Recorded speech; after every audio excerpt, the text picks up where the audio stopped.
Well, thank you, Neil, and I apologize to my partners here to be in the dungeons over there. I was hoping you'd be up on stage, very visible, but I'm sure you can see them because AtlantOS certainly would have not happened at the level where it is happening without our international partners.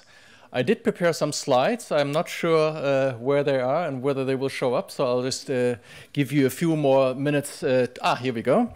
It's my pleasure to be here and talk to you a little bit about what this AtlantOS project is all about. The title, as you can read, is Optimizing and Enhancing Integrated Atlantic Observing Systems. My name is Martin Visbeck, as you were said, and I'm the happy man that gets to coordinate the program. Now, if I only had 1 minute, Siggy, I would have showed you this slide. It has all the main information about the project on it, and I expect you to read it and recite it at the end of my presentation. But I will give myself a little bit more time to explain you what's behind it. But before I do that, I'm just like Peter going to ask Anja Reitz to stand up. She's right there. Because without Anja, I'm sure I either wouldn't be standing here presenting it. Stay up there for a second. And Anja is actually the person, the project coordinator here that really supports AtlantOS and myself here. And again, she wants to meet all of you in the next 24 hours. And if you have any questions about AtlantOS, Anja is your probably best bet. Now, we have quite a few partners, and Anja is still a happy girl that gets to manage us all. This is 63 partners, and I've grouped them a little bit for you so you can see who we are. We are a lot of European marine research institutes. Many of them are here in the room represented, so I think you would have not expected anything less. We also have universities which have a marine profile as key partners here, and again, you see the list here. But what we're very proud of and keen on is have the marine service providers in Europe, and you see some of them listed over there. That list, I'm sure, will grow over the period of AtlantOS. There's more and more nations and partners interested in providing marine services, but here are some of the key ones or the emerging ones. We have multi-institutional organizations listed here. You see similar logos and names show up in Peter Heffenen's presentation before. Clearly, they're also involved in AtlantOS, as you would expect. And as I was saying before, our international partners, with 2 partners from Canada, 2 partners from the United States, and a partner each from Brazil and South Africa. And Colleen, I really should have had you up here as well with me. I don't know why, but she's sitting over here. You get to speak tomorrow, I think. So you get to see who she is. But again, it's that collaboration across the whole Atlantic which will make AtlantOS successful. We also work with the private sector, and here are some of the companies that are supporting us. These are more on the SME side of things. In Horizon 2020, we are learning yet how to deal with the big corporations. We're probably going to put them on our engagement board. We heard something this morning about the Galway process, and certainly AtlantOS is a key contribution to GEO, and in particular its Blue Planet initiative, and Sophie this morning so elegantly spoke about it. That saves me some time. There's 6 work programs under the GEO program, and AtlantOS in particular is addressing the first one on, as you would expect, sustained ocean observing. We also take some cues from a document that was put together by the Marine Board on ocean observing for Europe, and you see the document there showed on the side again. These are the kind of things that we use for our work. But we also benefited tremendously from a conference that was held in 2009. It was the second OceanObs, and that is an international conference where the marine observing community gets together, discusses their ambitions, discusses their capabilities, and also discusses their ways in the future. And they felt in 2009 that ocean observing was scattered, it was issue-driven, and we were really looking for some ways to get more organized to actually work through the challenge of ocean observing in a more sustainable way, in a more systematic way. And this group then developed what we now call the Framework for Ocean Observing. It's a strategic document that is on the web for you to pull down. I encourage you to take a look at it. And what it basically says is this. Ocean observing from a framework point of view is pretty simple, actually. It has 3 things which are important. First of all, you want to know, why are we doing this? Now, I'm a marine scientist. For me, it's very clear. I would like to understand the ocean. I'm interested in decadal variability. And without a sustained observing network, I couldn't do that. Somebody else this morning said, I have a rich economic zone. I don't know what's in it. I need to observe it because I want to use it more maybe in the future and have some ability to see what's there is important to me. We had other references to the climate challenge. The ocean is changing under human pressures, including climate change. We want to know what goes on, what's coming our way, and actually even attribute what we see right now. Again, need observations for that. Then there is the ocean management, the security, the risk management, the operational aspect of oceans, and we had many references this morning about that. So these are all the inputs, requirements that drive observing. In the middle is the purple box. That's the actual observing itself, and I'll say a few more words about it in a second.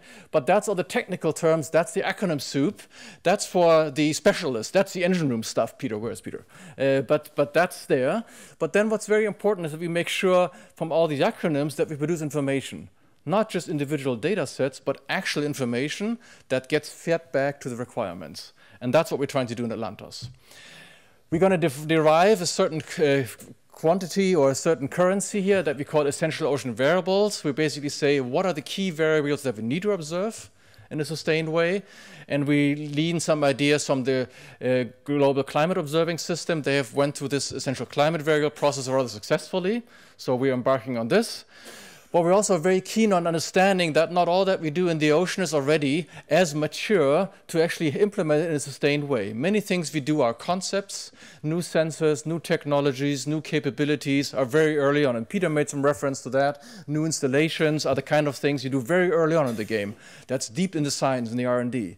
Once you have an idea, you might do a pilot. You go in the ocean for 5 years, 6 years, maybe 8 years. You make a proof of concept. You do the real costing. You do the experiences, do the best practices. And then when you've done all of that, then you have a mature system that somebody is willing to support for 10 or 20 years. NOAA knows all of that because you are deeply in the business of doing this since many years. And we certainly took some guidance from your progress. Now this has a bit more flesh to it. So the requirements are what to measure, how to do it, essential ocean variables, lots of stuff in the middle, many pictures, many networks, and I'll say a few words about it, but it's very important, the data side of it, the information product, and feeding back that information to those who ask us to provide it. We have the challenge that we have to work on coastal, regional, and global scales, at least basin-wide scales in AtlantOS, and we work on space scales from a kilometer, a few kilometers, right out to a basin scale, and time scales from daily to decadal. That's a huge challenge, and you can see we're trying to bridge that. We have great partnerships with the remote sensing agencies. I just showed ESA here, but I could have shown NASA, JAXA, the Chinese, the Indians. There's wonderful capabilities in the remote sensing, but because we know the ocean is a conducting fluid, you can't easily go in it with a satellite, so we need to supplement that with an in-situ observing system. And here, I would say the leading nation who has pioneered that is the US. NOAA is probably supporting 30% of the global ocean observing system at this point in time, and we hope to enrich the community in that sense, work with you, make Europe a strong European partner, but also the other nations to make that a really true shared burden rather than one country does the majority of it. According to our expectations, we are about 60%. That's more than half. That's a good thing, right? But there's more to do, so more ambitions, more opportunities for us to work there. And certainly Europe has done a lot over the recent years with other framework programs. We have developed the Argo program, the ENSO program.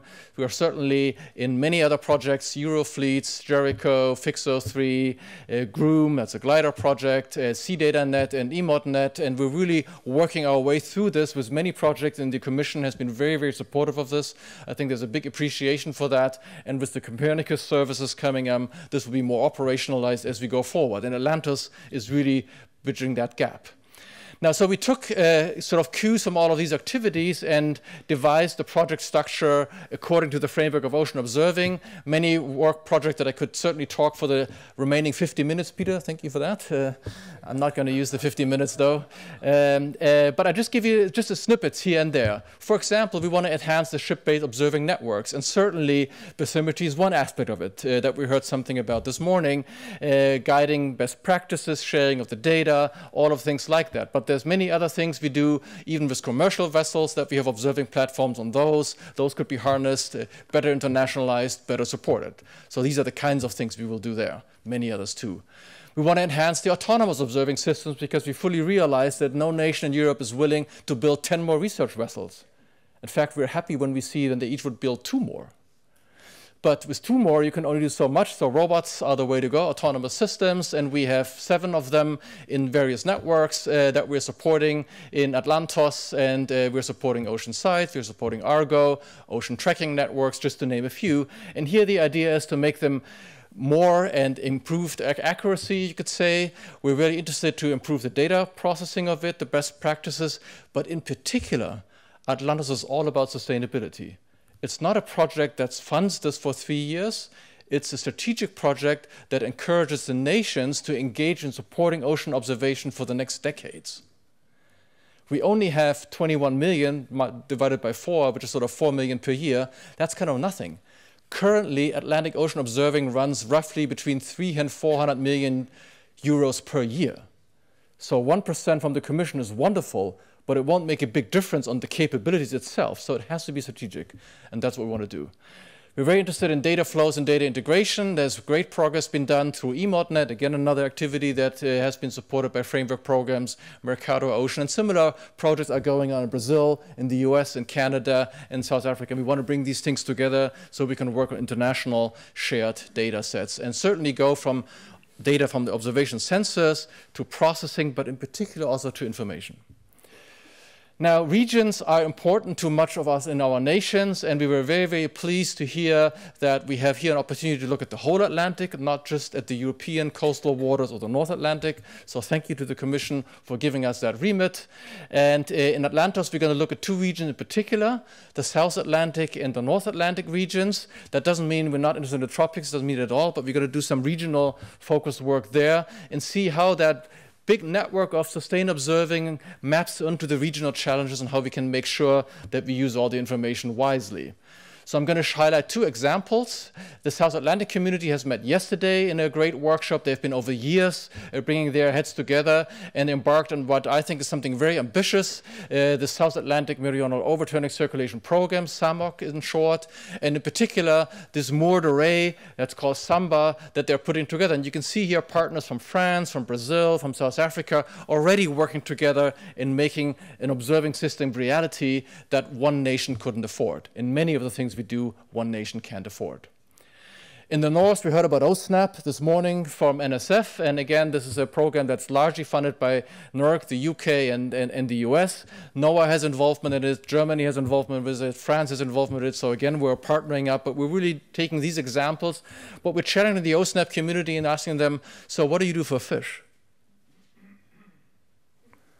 And they're looking at me and say, fish? We don't do fish. Well, but I mean, ocean information is about as much about fish as it is about the overturning circulation and climate. So we want to work with ICES to see whether they want to take advantage of that system to do something more for the Sustainable Fishing Challenge. And that's the kind of things we want to do in these projects. Certainly, we heard about Canada this morning, and certainly, well, I mean, that is sort of the backyard of Canada. No surprise that they're very interested, and we heard big voices of support. They have wonderful networks they do within Canada. They want to work with the international community through AtlantOS to make that a reality, bring their capabilities to the table, but supplement that with other capabilities that we have in the other nations. So very much, again, asking the question, so the kind of things you want to do here, they cut across. And I kind of like, you see that slide before, how the Canadians think about it scientifically. It's just as much about sea ice, about carbon, about ocean heat transport, about circulation, Arctic-Atlantic connections, nutrient transport, all the kind of sciencey stuff. But then on the other hand, it's also about the economic development, and I hope in particular about sustainable development, Doug, in Canada, that we don't want to wreck the ocean, but we actually want to use the ocean in a sustainable way, supporting a growing population that looks to the ocean as part of their solution. So again, I think shared agendas, that list would not look very different from a European list, it would not look very different from a US list, and I don't think it would look very different from a South African list. So these are the kind of things we're trying to bridge, the science as well as the applications or societal dimensions. So 2 slides to go. We have 11 work packages in AtlantOS. You can read the titles here. Again, I could speak 20 minutes about each of them. but I don't have that time, so you just get stuck with the titles. There's 13 countries involved in the funded part of AtlantOS from the EU. You see the abbreviations here, and our international partners. AtlantOS is an open process. This is a strategic program, not just because you weren't part of the proposal writing or you didn't get some money from the EU doesn't mean you're not allowed to work with us. We invite you all to come to our kickoff meeting. It's going to be here in Brussels between the 10th and the 12th of June. We want to work with you over the next 4 years to really advance the strategic element of sustained observing. What can your country contribute to that? How can we help your country? I'm looking at Canada here. How can we serve you to make this a success? What can Europe do to help your agenda? What can Europe do to help the Italian agenda? What can Europe do to help, say, the Argentinian agenda? And we want to work as a community in AtlantOS to really support you in moving away those barriers to a commitment that you might be willing to give for a 10-year program or a 15-year program for sustained ocean observing. That's what we are looking for. And I don't know why this comes twice, and maybe it comes again, so I have no idea. So here's my final slide again. Thank you for paying attention. This is AtlantOS in a short summary.